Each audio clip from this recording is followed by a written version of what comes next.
बात कुरुक्षेत्र की। कुरुक्षेत्र जिला आज 52 वर्ष का हो गया है। पूर्व मंत्री सुभाष सुधा ने रेलवे स्टेशन पर केक काटकर कुरुक्षेत्र जिले की 52वीं वर्षगांठ मनाई। इस मौके पर कई भाजपा के कार्यकर्ता भी मौजूद रहे। साथ ही सुभाष सुधा ने कहा कि अलग पहचान इन 52 वर्षों में कुरुक्षेत्र ने बना ली है। कुरुक्षेत्र 52 वर्ष का हो चुका है। जिला कुरुक्षेत्र की आज 52वीं वर्षगांठ मनाई गई। कुरुक्षेत्र रेलवे स्टेशन पर भाजपा कार्यकर्ताओं के साथ पूर्व मंत्री सुभाष सुधा ने केक काटकर सभी को कुरुक्षेत्र जिले की 52वीं वर्षगांठ की बधाई दी। उन्होंने कहा कि धर्मनगरी कुरुक्षेत्र आज विश्व के मानचित्र में अपनी एक अलग पहचान बनाए हुए हैं। वहीं पत्रकारों से बातचीत करते हुए पूर्व मंत्री सुभाष सुधा ने कहा कि दिल्ली में पूर्ण बहुमत से भाजपा की सरकार बनने जा रही है। इसके अलावा उन्होंने कहा कि उनके द्वारा थानेसर विधानसभा चुनाव के दौरान गड़बड़ी के आरोप लगाते हुए याचिका दायर करवाई गई थी, जिस पर चुनाव आयोग ने संज्ञान लेते हुए आज थानेसर विधानसभा की ईवीएम को स्ट्रांग रूम में ही रखने के आदेश दिए हैं। पूर्व मंत्री सुभाष सुधा ने कहा कि उन्होंने हाईकोर्ट में याचिका दायर की है। कल इस मामले में हाईकोर्ट में तारीख भी लगी हुई है। इस मामले के सभी सबूत भी कोर्ट में पेश किए जाएंगे। हरियाणा सरकार के पूर्व मंत्री सुभाष सुधा ने इसके अलावा क्या कुछ कहा, सुनिए। देखिए, सर्वप्रथम आज नेताजी सुभाष चंद्र बोस जी की आज जयंती है, उसकी बहुत बहुत मैं मुबारकबाद देता हूं। और साथ साथ आज बहुत ही सौभाग्य की बात है, कुरुक्षेत्र आज 23 जनवरी 1973 को जिला बना था और कुरुक्षेत्र का जन्म हुआ था, स्थापना हुई थी। इसकी भी बहुत बहुत मैं मुबारकबाद देता हूँ। क्षेत्रवासियों का सौभाग्य है।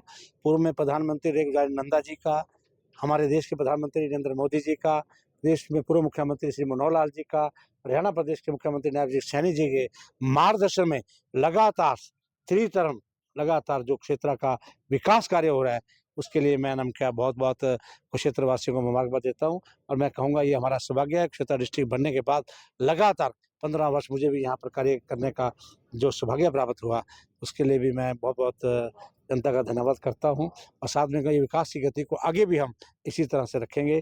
और मैं कहूँगा आज बहुत खुशी का दिन है कि आज क्षेत्र की स्थापना हुई थी। सुधा जी, चुनाव आयोग द्वारा थानेसर को छोड़कर बाकी ईवीएम मशीनों को स्ट्रांग रूम में भेज दिया गया है। थानेसर की चुनाव मशीनों को रोक दिया गया है चुनाव याचिका के चलते। आप द्वारा जो देखिए, क्या मामला था? देखिए, हमने एक हरियाणा हाई कोर्ट में एक रिट पिटिशन डाली थी, इलेक्शन पिटिशन डाली थी, जिसके तहत इलेक्शन के समय पर हमने उसको चुनाव आयुक्त स्टेट को लिखा था कि इसके अंदर इस प्रकार से इलेक्शन के अंदर ये गड़बड़ी हो रही है। वो टोटल के टोटल जो हमने लिखा था उसके ऊपर बेस पे हमने हाई कोर्ट में डाली थी। तो इलेक्शन पिटिशन डालने के कारण अभी मुझे पता लगा कि मुझे भी एक नोटिस आया था, जिसके तहत हमारे डिस्ट्रिक्ट के अंदर 4 विधानसभाएँ हैं। 3 जो विधानसभाओं की है जो ईवीएम मशीनें थी, वो हमने उनके लॉक रूम में उन्होंने भेज दी है। तो बाकी एक थानेसर को रोक लिया गया है। ये चुनाव याचिका जो हमने करी है, रिट पिटिशन डाली थी, उसकी वजह से उसको रोका गया है। उसके ऊपर हाई कोर्ट का जो भी निर्णय होगा वो सबके लिए मान्य होगा। तो उसमें मामला क्या था? किस प्रकार की मामला इस प्रकार से था कि देखिए, जो विदेशों में कुछ लोग गए हुए थे, उनकी वोटें डाल दी गई है एनआरआई की। तो एनआरआई की जो वोटें जो विदेशों में गए थे, वो विदेशों में रह रहे हैं और उनकी वोटें यहाँ डल गई। ये बहुत बड़ा एक उसके अंदर इलेक्शन कमीशन के अंदर हमने जो लिख के दिया है कि उसकी इन्वेस्टिगेशन होनी चाहिए और उसमें हाई कोर्ट में डाला है। सेकंड में जो प्रार्थी यहाँ से लड़ रहा था, इसके 2 डेट ऑफ बर्थ सर्टिफिकेट है जो यहाँ से लड़ा था, हमने वो भी दिया है। तीसरा एक बहुत बड़ा इसने कांड किया कि 152 नंबर शॉप दुकान है जो अपना उसकी मुस्लिम काउंसिल की थी, वो इसने इसके नाम भी नहीं थी, उसकी इसने रजिस्ट्री करवा ली थी। बहुत सी चीज़ें और भी हैं, वो समय आने पर मैं आपको बताऊंगा। अभी पिटिशन इलेक्शन पिटिशन है, कल की डेट लगी हुई है, 24 तारीख लगी है। जो मेरे संज्ञान में आया था, आज तो सिर्फ जो हमारे आरओ होता है, उसने अधिकारी जो है इलेक्शन कमीशन अधिकारी है, उसने अभी थानेसर की विधानसभा की जो अभी ईवीएम मशीन है उनको रोका है, बाकी सबको लॉक रूम में भेजा है। तो ऐसा कोई है मामला कि कितनी लगभग वोटों की ऐसी वोटें कितनी होंगी? देखिए, हमारे संज्ञान में तो बहुत ज़्यादा वोटें हैं। जब इसका इन्वेस्टिगेशन निकलेगा तो बहुत सी वोटें हैं, लेकिन जो वोटें एक्चुअली हमारे एजेंटों ने, जो हम लोगों ने करेक्शन कराई, उसके अंदर हमें कंफर्मेशन हुई बहुत से लोग जो बाहर गए हुए थे एनआरआई, उनकी वोट भी डल गई है। तो उसके लिए हमने अपना हाई कोर्ट में इसकी रिट पिटिशन डाली है और या उसके तहत पूरी इन्वेस्टिगेशन होगी। दूध का दूध, पानी का पानी हो जाएगा। हाई कोर्ट जो भी हमारा आदमी हाई कोर्ट फैसला लेगा हम सबको मानेगा। प्रजातंत्र है, प्रजातंत्र के अंदर हमें रिट पिटीशन डालने का पूरा अधिकार था, हमने डाला है और फिगर ऑफ फैक्ट से दाता हमने डाली है। क्या लगता है कि थानेसर में दोबारा चुनाव हो सकता देखिए ये चीज़ें सब मैं कहूँगा हाई कोर्ट के ऑर्डर के अनुसार जो भी होगा समय पर उन्होंने करनी है, लेकिन हमने अपनी तरफ से जो पिटीशन फाइल करनी थी वो की है और पिटीशन के अंदर बहुत चीज़ें और भी हैं। समय आने पर मैं आपको पूरा बता दूंगा। अभी आप देखते रहिए आगे आगे क्या होता है। सरकार के भी 100 दिन पूरे हो गए। हाँ, मैं यही कहूँगा सरकार के 100 दिन पूरे हो चुके हैं और हरियाणा प्रदेश के अंदर आदरणीय प्रदेश के मुख्यमंत्री श्री नायब सिंह सैनी के मार्गदर्शन में सरकार बहुत गति से काम कर रही है। अभी कैबिनेट की मीटिंग जो हमने डिसीजन लिए थे उन डिसीजनों पर पूरा उतरेंगे।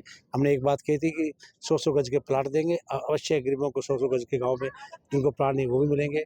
2100 रुपये जो हमने बहनों को देने का वादा किया है वो भी 100% हम देने का पूरी इसकी व्यवस्था कर रहे हैं। तो बहुत सी चीज़ें ऐसी हैं डेवलपमेंट के नाम पर 90 की 90 विधानसभा में सबका साथ सबका विकास लेकर जो हमारी सरकार ने फैसला किया नायब सिंह सैनी जी उस विकास को रहे। विकास की गति में कहीं भी कमी नहीं आने देगी हरियाणा प्रदेश के अंदर। अभी देखिए किस प्रकार से प्रदेश के मुख्यमंत्री ने एक बात कही थी कि 25,000 जो हमारे एनएम के एम्प्लाई थे उनका रिजल्ट आएगा, मैं बाद में उतरूंगा। तो जो कहा था वो करके दिखाया। ऐसे प्रदेश के मुख्यमंत्री श्री नायब सिंह सैनी के मार्गदर्शन में कार्य हुए हैं। आज मैं दावे से कहूँगा अभी दिल्ली के इलेक्शन चल रहे हैं, हम सबकी ड्यूटी इलेक्शन में लगी हुई है। आज सुबह ही मैं आना हुआ, कुछ यहाँ पर किसी की डेथ हुई थी इस करके मुझे आना पड़ा।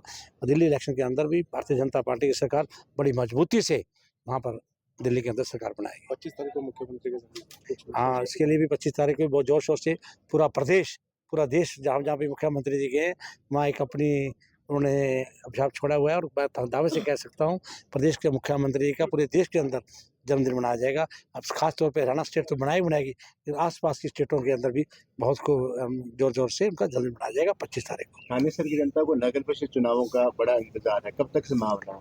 देखिए बिल्कुल जो प्रोसेस है, चाहे वो वार्ड बंदी का प्रोसेस है, चाहे वो मैं वोटिंग है, जो आपका वोट्स बननी है उसके लिए टोटल प्रोसेस पूरा हो चुका है। बहुत जल्दी अपन की मुस्लिम काउंसिल के इलेक्शन डिक्लेयर हो जाएंगे और ख़ास तौर पे मैं कहूँगा क्षेत्रा की जो मुस्लिम काउंसिल की चेयरमैन की सीट है वो भी SC रिजर्व हुई है, लेडीज़ हुई है। तो बहुत जल्दी मैं कहूँगा ये मेरी किसी बहन को सौभाग्य होगा कि अवश्य वो यहाँ से मेयर बनेगी। भारतीय जनता पार्टी की यहाँ से चेयरमैन बनेगी, ये दावे से कहता हूँ। और हमारी पूरी तैयारी है, हम पूरे 32 से 32 वार्डों में इलेक्शन लड़ेंगे, जोर-तोर से लड़ेंगे। हाँ, तो उसके लिए भी आज ही मैंने पूरे रेलवे के अधिकारियों से बात करी थी, तो उनसे मेरी बात की थी। मिस्टर लाल हैं जो हमारे इसको देख रहे हैं, तो उनसे मेरी बात हुई थी। एलिवेटेड ट्रैक जो है उन्होंने पूरी फाइल कंप्लीट कर अभी दिल्ली भेज दी है और जैसे ही दिल्ली से क्लियर होके आ जाएगी उसके अंदर हमारा नाम के आदरणीय प्रधानमंत्री जी के समय लेकर इसका बहुत जल्दी इसका हम उसको शुरुआत कर देंगे। एलिवेटेड ट्रैक का काम पूरा हो चुका है, कंप्लीट हो चुका है उसका। जल्दी क्षेत्र वालों को ये उनका इसका बेनिफिट मिलने वाला है। 5 फाटक मुक्त होने वाले हैं। ये बहुत मेरा जीवन का एक मेरा प्रोजेक्ट था, एम था मेरा कि ये मेरा विजन था कि 5 फाटक खत्म करने, वो आपके सामने हो गए। तो ये तो बड़ी हवा में बात करते थे विपक्ष वाले, ये क्या करते थे सुधा जी हवा में बात करते हैं, कहाँ बनेगी एलिवेटेड ट्रैक्स नहीं बनेगा। देखिए एलिवेटेड ट्रैक बन भी गया है, वो दिन भी आ गया है। मैं तो कहूँगा क्षेत्र का जन्मदिन है, आज ही मैंने बात की एलिवेटेड ट्रैक की, तो आज ही अधिकारियों से बात हुई, उन्होंने कहा है कि बहुत जल्दी इसको हम